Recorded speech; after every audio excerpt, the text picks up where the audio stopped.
Hey everybody, this is Ryan McClanahan with historythroughcards.com. I hope you're all doing very well today.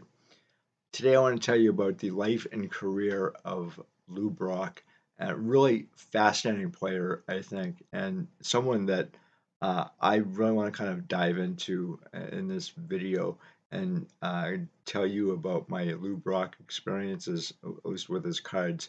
I never met Lou Brock, unfortunately. Of all the players that I really wanted to meet, there are probably like maybe 5 or 10 players that I haven't done any business with, and I would have really loved to have met. And Lou Brock is one of those guys. Billy Williams is another. He's still alive, and maybe someday, hopefully, I can walk up to him and shake his hand and say thank you very much. But today, I wanted to tell you about the first card that I ever picked up of Lou Brock's, and I walked into a card shop one day. I think I was probably like 20 years old at the time. I may have been even younger than that. And I'm flipping through a stack of 1962 tops, and I found this particular card, and I pulled it aside. And quite frankly, 1962 tops is not really one of my favorite sets. I remember growing up and hearing a lot of stories about 1962 tops and the 1987 tops being compared closely with this set because it was actually modeled after the 1962 set right here because it was 25 years. So, and I have this love-hate relationship with 1987 tops, but getting back to this right here, I pulled this thing aside and I went to make another purchase, and the dealer asked me, "Hey, do you want this card?" And I was like, it's not really one of my favorites, but I'm like, I'll take it anyway. So he gave it to me at a really decent price. And I'll show you the back of it just in case. Let me see. All right. Just in case that there may be somebody out there who hasn't seen one of these cards. The backs look like that. And so I went home and I put it in a box, and there it stayed for another 20 years or so plus. So I recently just found this card again, and it's not a bad card. It really isn't. It's a little off center, but the corners are pretty sharp. That's the one thing about the 62s that you guys might want to keep in mind if you're trying to collect some of these. They chip real easy, and the centering can be just really bad. Also, you can have a lot of like print streaks, but I see more bubbles on these cards than anything else, the printing bubbles. So just kind of like keep that in mind. Chipping is just a major problem with this set.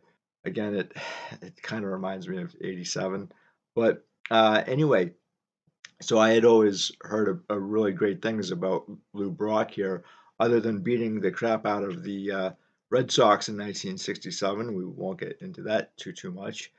It's not as bad as 1986. I think that was horrible, horrible year for me personally.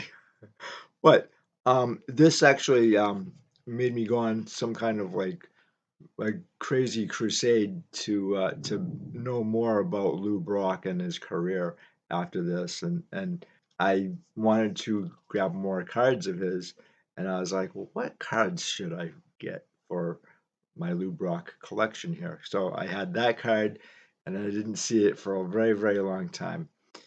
But it wasn't actually the Lou Brock card that I really wanted either.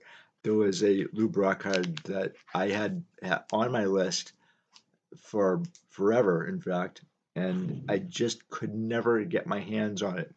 It was like the Moby Dick, exactly right. So it's actually this card right here, the 63. I'm actually liking this set more now than I did as a kid, but I've always loved this card, and I could never get my hands on it. And I was like, cardboard gods are not smiling on me today. And every time I tried to get my hands on this card, it would just slip away. So I finally did grab this card, I think in 2022 at the Altman show, and it was not cheap. It it wasn't cheap, but I did see a few others there, and there was usually something wrong with the card. It was either off center or there was some kind of print streak or a crease, which happens a lot. So I had some major issues trying to track down a copy that I really liked, and I came across this.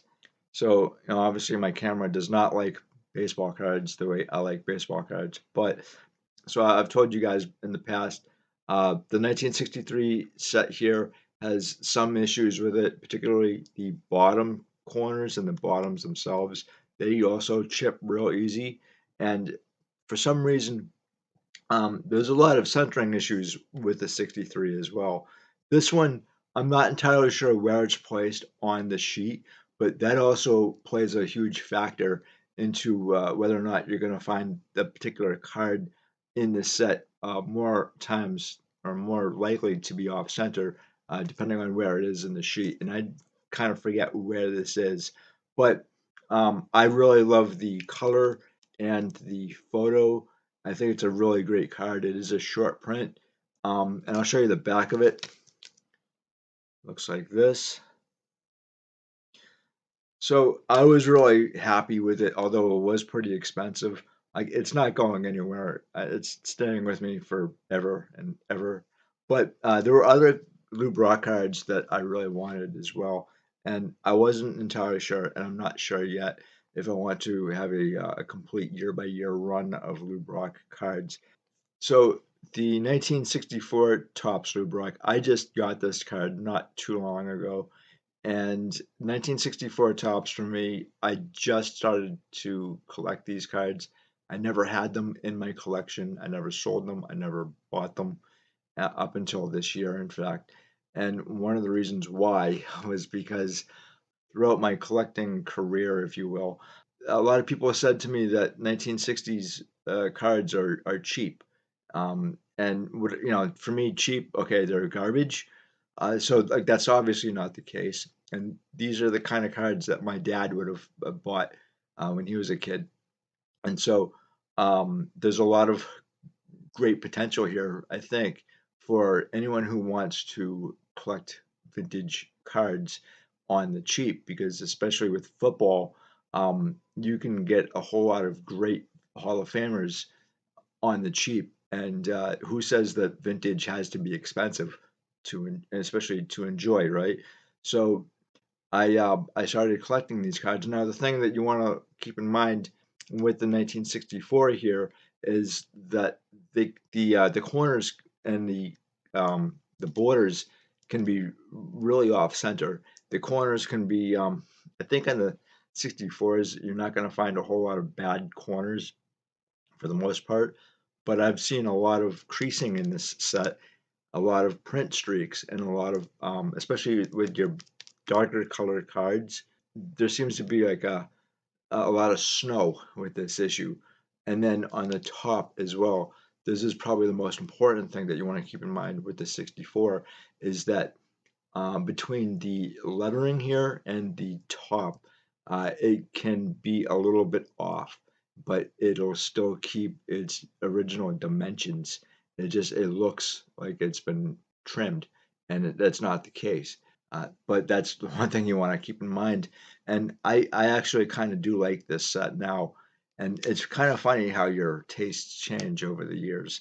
Your clothing or your hairstyle or food. So another card that I picked up last year was the 65 Tops, and I really like this card.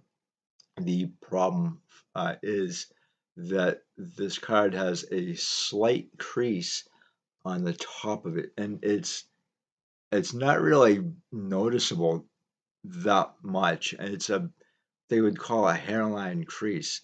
But it was at the right price and it was at the right time. And usually that's what it is.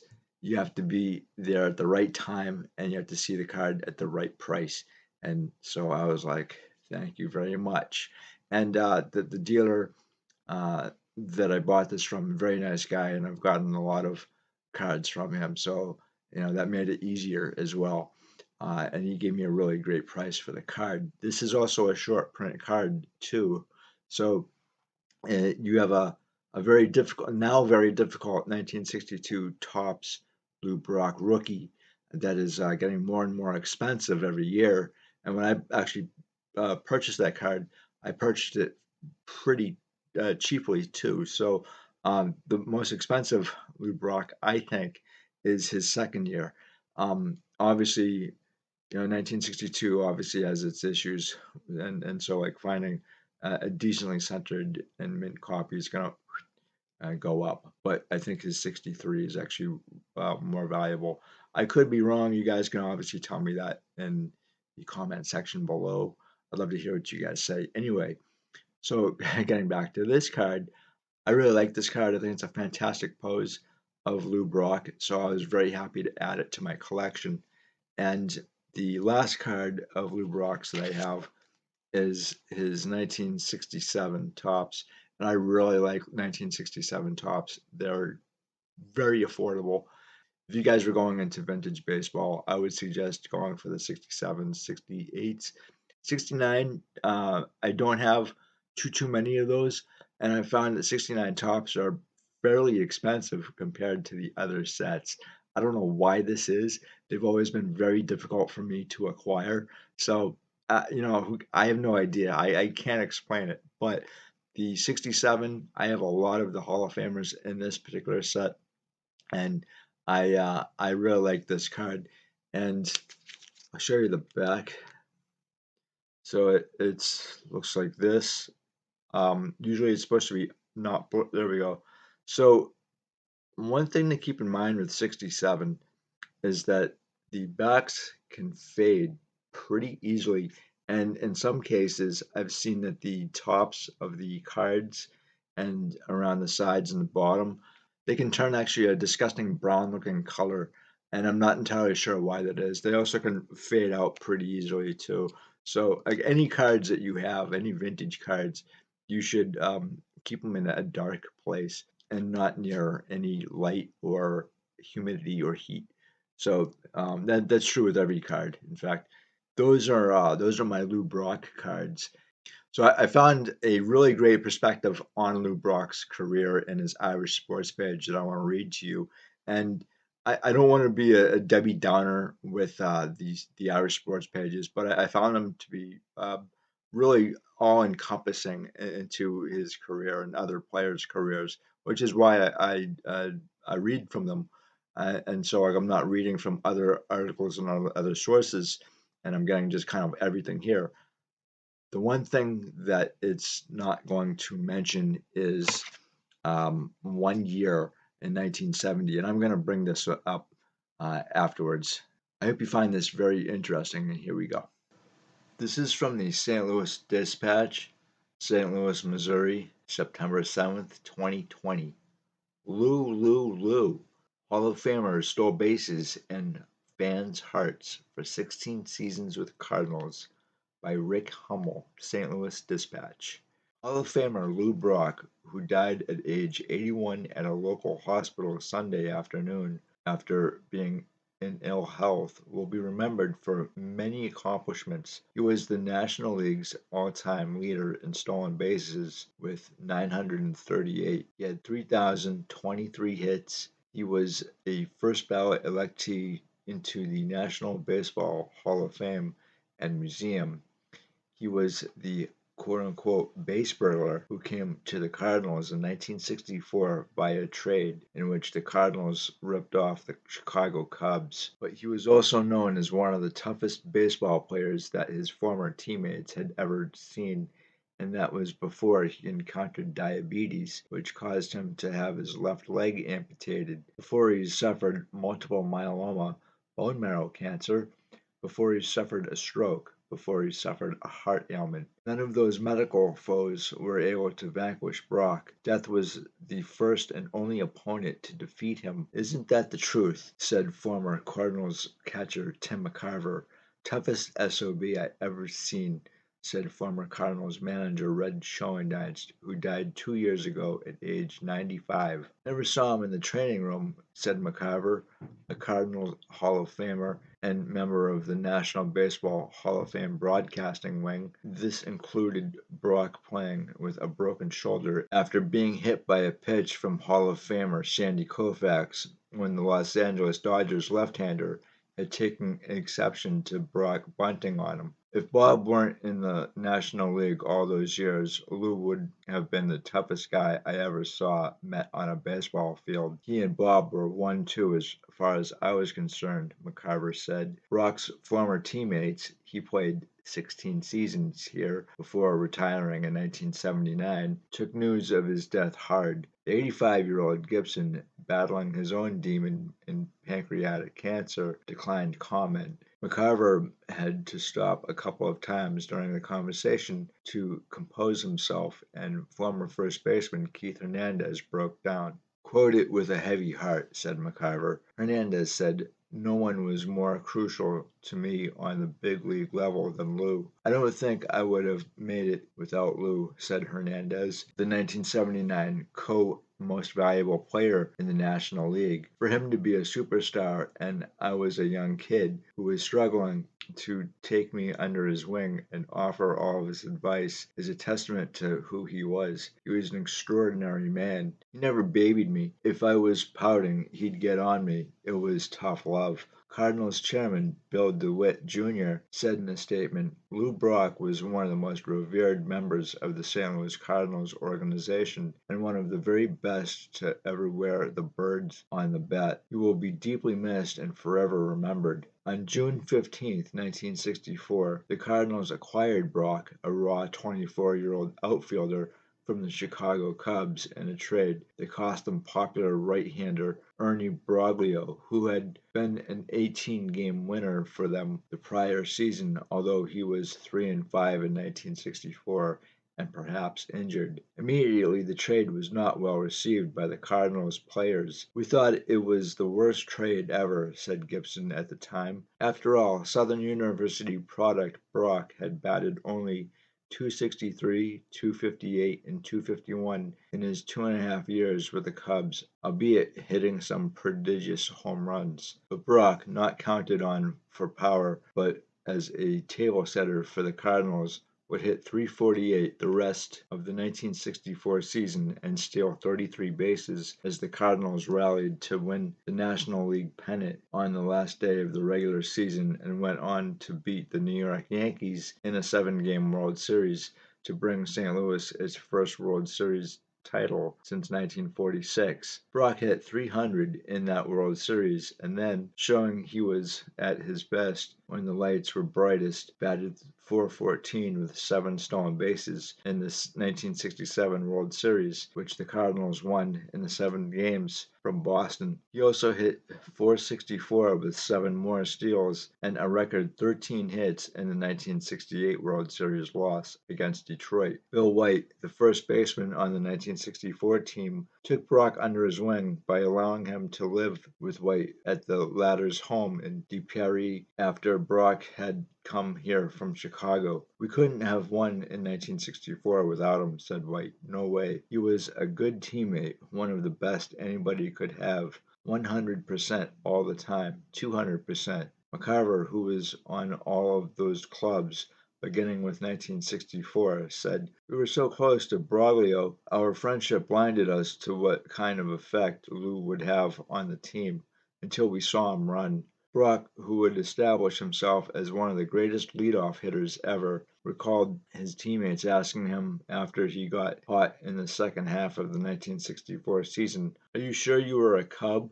"I had gone to another dimension as a ball player," he said. "When you go to another dimension, you may be the same guy, look the same, act the same, but you play a lot different." McCarver said he had encountered only 3 players who infinitely changed their teams by their play. "One was Koufax," said McCarver, "Gibson, and Brock." From 1965, Brock began a stretch of 12 seasons where he averaged 65 steals and 99 runs scored a year, featuring his record-setting season in 1974 when he set a then Major League stolen base record of 118 while finishing second in the voting for National League MVP. In 1977, Brock passed Ty Cobb's all-time stolen base mark of 892, and he led the league in steals every year but one from 1966 to 1974. He once said, "The only sure way to stop him was to don't let me reach first base." Brock considered base stealing a philosophic as much as a physical action.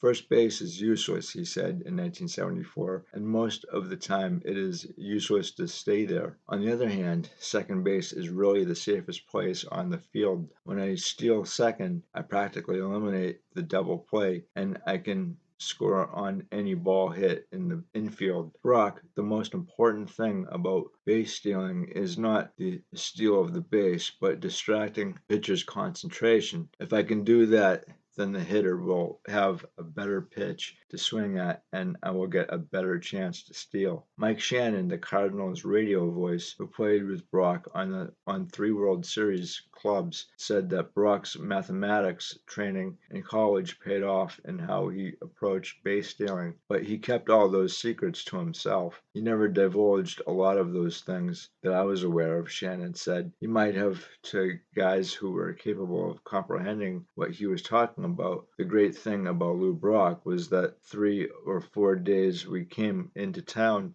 the starting pitcher for those other teams was already worried about him, and Brock never took a night off," McCarver said. "He ran every ball out, even balls right back at the pitcher. He was exemplary. It was phenomenal. I don't think I've ever seen a player like that on any team in my experience treat a routine ball like Lou Brock did in running balls out. Lou would be on second before most guys would get to first today." For 16 seasons here, Brock galvanized fans here. When he would steal a base or leg out a triple or really do almost anything positive, the Busch Stadium crowds would chant, "Lou, Lou, Lou." In 1978, Brock had a career .221, low for the Cardinals, and often was benched in the second half of the season by manager Ken Boyer, former teammate. Brock took that personally, and also articles that had speculated that he was finished. Brock proudly announced the next spring training that he was orchestrating his own exodus. This meant that 1979 would be his last season, but he would go out with a bang. Brock was spot on. He hit .304 at age 40 and stole 21 bases. One of his 123 hits that year was number 3,000 for his career, a single off the hand of Cubs right-hander Dennis Lamp at Busch Stadium, too. He stole his final base with a week to go in the season. Brock's number 20 was retired by the Cardinals in 1979. He later became a businessman, a broadcaster, a special base running instructor, a minister, and finally a survivor. "He will be missed by anyone who knew him," said catcher Ted Simmons, a Hall of Fame electee in 2020, who played with Brock for more than a decade. "Everyone who knew him loved Lou." Dick Zitzman. What? Oh man, let's try that again. Dick Zitzman, Brock's representative for more than 25 years, said, "Lou was the happiest Hall of Famer ever. He never took for granted what God gave him." Former Cardinals great Albert Pujols, now with the Anaheim Angels, tweeted, "Lou Brock was one of the finest men I have ever known. He was always willing to help and to share his unlimited knowledge of hitting and the game of baseball with me as a young player. Most importantly, he showed us all how to live our lives on and off the field with character and integrity." Commissioner Rob Manfred said in part, "Lou was an outstanding representative of our national pastime, and he will be deeply missed." The Hall of Fame also passed along its condolences, reprising something Brock had once said, "Baseball, and have mutual respect for each other." Brock said, "I have given a lot. It has given me a lot." Brock, who lived in St. Charles, is survived by his wife, Jackie, daughter Wanda, sons Lou Jr. and Emery, and stepchildren Marvin Hay and Jacqueline Means, in addition to 5 grandchildren. Services are pending. In 2015, Brock had his left leg amputated below the knee due to a diabetes-related infection. His life in some jeopardy at one point, Brock rebounded less than 6 months later to stand unaided as he threw out the ceremonial first pitch on opening day 2016. Not surprisingly, a full house at Busch Stadium 3. He had played in the other two, screamed Lou, Lou, Lou. Let me give you a quick recap here of Lou Brock's career. So he made his debut on September 10th, 1961, versus the Philadelphia Phillies. He got one hit in a 14-6 loss. He was a six-time All-Star: 1967, 71, 72, 74, 1975, and 1979. And he won the World Series in 1964 and 1967. And the 64 club was really kind of very interesting, I think, because they were facing the New York Yankees, and I think the Yankees were supposed to win that, well, at least according to the Yankees and the fans and the press. So that really, I think, was very unexpected. But so was the 1960 World Series versus the Pirates, in which the Yankees lost. And that was a real nail biter as well. And then the 1967 Impossible Dream Team Red Sox. The Red Sox and the Cardinals went down to the wire in 7 games, and the Cardinals won that. And I heard a lot about the Impossible Dream '67 club, and it's kind of like a bone of contention for a lot of people here still today that remember 1967. A very magical year for the Red Sox. Just kind of going through YouTube videos of World Series, which you can find complete World Series and complete NFL championships on YouTube and other games, which I think is really cool. And I kind of recommend to you guys to check out some of these games. I think it's advantageous, in fact, if you're going to collect vintage, why not try to see some of these games that these players were in? So that 1968 World Series. It's kind of a favorite of mine. Before, I didn't really know a whole lot about this World Series. The game one of the '68 series was Denny McLain, who was coming off a 31-6 record, and it was versus Bob Gibson. And I thought initially, I thought that McLean was going to clean Bob Gibson's clock, and well, that didn't happen. I thought it was really interesting. Lou Brock was, I think, the last out in the 1968 World Series, but it was a really interesting series, and I highly recommend that anyone who really loves baseball or vintage baseball to check out some of these World Series and some of these NFL championships as well. He also got the 1975 Roberto Clemente Award. He was an 8-time stolen bases leader in 1966 through 69, and again in 1971 through 74. That 1970 season, I was wondering exactly what happened there because he wasn't a leader in 1970 with stolen bases, and it actually happened to have been another former teammate, Bobby Tolan.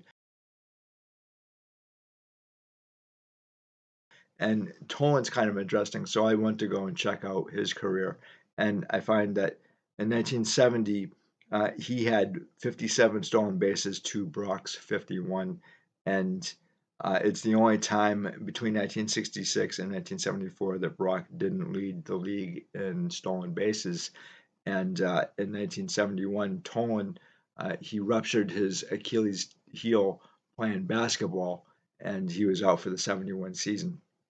So what I also found very interesting about Tolan was during the Vietnam War, he was stationed at Fort Thomas, Kentucky, in the 478th Engineer Battalion, and, that's the same fort that Johnny Bench and Pete Rose were at as well. So all these guys played baseball there, and I thought that was interesting. It's something I didn't really know about either. I knew a lot of ball players, both mostly basketball players, were reservists in the National Guard in the 1960s instead of going overseas to Vietnam. Most of the Boston Celtics had an arrangement through Red Auerbach, got these guys to play basketball on the weekdays and then do their military training or whatever in the National Guard on the weekends. And I didn't know that that actually happened in baseball as well, but apparently it did. One thing that does concern me about Lou Brock's career is his strikeouts. So he didn't lead the league in strikeouts at all, but he's got 9 seasons of 100 plus strikeouts and a high of 134 in 1967. To me, that just seems like he didn't have a whole lot of plate discipline. But then again, what do I know? Because I've never played Major League Baseball. He is a member of the 3,000 hit club, and with 3,023 hits, how many more hits would he had if he was more patient at the plate? Could you add another 200 hits? Probably, maybe. Anyway, I thought this was really interesting. I really wanted to explore Lou Brock's career and share that with you guys today and his cards. Most of his cards, I don't think are very expensive at all. Um, and there's this really weird thing with 1960s baseball cards. Most of them are very affordable for the average collector, even baseball. Looking back on it, I think that I should have started collecting 1960s cards in my teens and 20s and even early 30s because they're a great source for Hall of Fame cards and they're pretty affordable for the most part. Yeah, you will find some 60s cards that are very, very expensive, but for the most part, these cards are not rare. You guys can pick them up fairly easily. All you have to do is kind of like take your time and do research and figure out what you want out of your card. If corners are your thing or borders, you need them 50-50 and sharp. That's one thing, but you may need to take your time and just kind of like look around a little bit and be patient. And that's the one thing I did not have when I was a younger collector was a lot of patience. And even today, if I'm not sure of something, I'll go to another collector and I'll have them check out the card and if it's overpriced or not. Because unfortunately, there is no Beckett or any price guides that I know of that are accurate. I'm sorry, but it's if we had a Beckett or a universal price guide, that would be one thing, but they're using comps, and I think that's flawed. But that's just me. And you guys can tell me all about that in the comment section below. Obviously, I love to hear what you guys have to say in the comment section. Just keep it clean and keep it respectful for myself and everybody else. And I usually try to answer as many questions as possible. And I'm pretty good like that. But guys, thank you so much. I really appreciate you stopping by and hearing what I have to say. Like and subscribe so my videos can wander about easier. And I will talk to you later. And oh, let me know what you think of Lou Brock and his career and his cards. If you guys have any favorite Lou Brock cards, let me know because I'd love to hear what you guys have in your collection. And with that, I'll sign off and say see you later. Have a good one. Bye.